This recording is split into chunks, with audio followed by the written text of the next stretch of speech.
ಸಂಸದ Prajwal ರಾಸಲೀಲೆ pen drive ಪ್ರಕರಣಕ್ಕೆ ಸಂಬಂಧಪಟ್ಟಂತೆ BY Vijayendra Preetam Gowda no reaction. ಮಾಧ್ಯಮದವರ ಪ್ರಶ್ನೆಗೆ ಬಿವೈ ವಿಜಯೇಂದ್ರ ಯಾವುದೇ ಪ್ರತಿಕ್ರಿಯೆಯನ್ನ ಕೊಟ್ಟಿಲ್ಲ.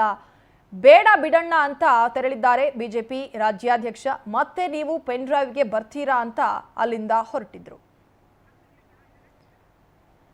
ಪ್ರಜ್ವಲ್ ರಾಸಲೀಲೆ ಪ್ರಕರಣಕ್ಕೆ ಸಂಬಂಧಪಟ್ಟಂತೆ ಎಲ್ಲಾ ನಾಯಕರು ಕೂಡ ಪ್ರತಿಕ್ರಿಯೆಯನ್ನ ಕೊಡ್ತಾ ಇದ್ದಾರೆ. ಅವನ ವಿರುದ್ಧ ತನಿಖೆ ಆಗಬೇಕು, ತಪ್ಪಿತಸ್ಥ ಯಾರೇ ಇದ್ರೂ ಕೂಡ ಶಿಕ್ಷೆ ಆಗಲೇಬೇಕು ಅಂತ. ಆದ್ರೆ ಈ ವಿಚಾರಕ್ಕೆ ಸಂಬಂಧಪಟ್ಟಂತೆ ಬಿಜೆಪಿ ರಾಜ್ಯಾಧ್ಯಕ್ಷ ವಿಜಯೇಂದ್ರ ಅವರನ್ನ ಕೇಳಿದಾಗ ಯಾವುದೇ ಪ್ರತಿಕ್ರಿಯೆಯನ್ನ ಕೊಡದೆ ಅಲ್ಲಿಂದ ತೆರಳಿದ್ದಾರೆ. ಮಾಧ್ಯಮದವರು ಕೇಳಿದಂತಹ ಪ್ರಶ್ನೆಗೆ ಬಿಡಣ್ಣ ಅಂತ ಅಲ್ಲಿಂದ ತೆರಳಿದ್ದಾರೆ ಬಿವೈ ವಿಜಯೇಂದ್ರ ಅವರು. ರಾಜ್ಯಾಧ್ಯಕ್ಷರು ಪ್ರತಿಕ್ರಿಯೆಯನ್ನ ಕೊಡಲೇಬೇಕಿತ್ತು, ಆದರೆ ಈ ವಿಚಾರಕ್ಕೆ ಸಂಬಂಧಪಟ್ಟಂತೆ ಯಾವುದೇ ಪ್ರತಿಕ್ರಿಯೆಗಳನ್ನ ಕೊಡದಂತೆ ಅಲ್ಲಿಂದ ತೆರಳಿದ್ದಾರೆ.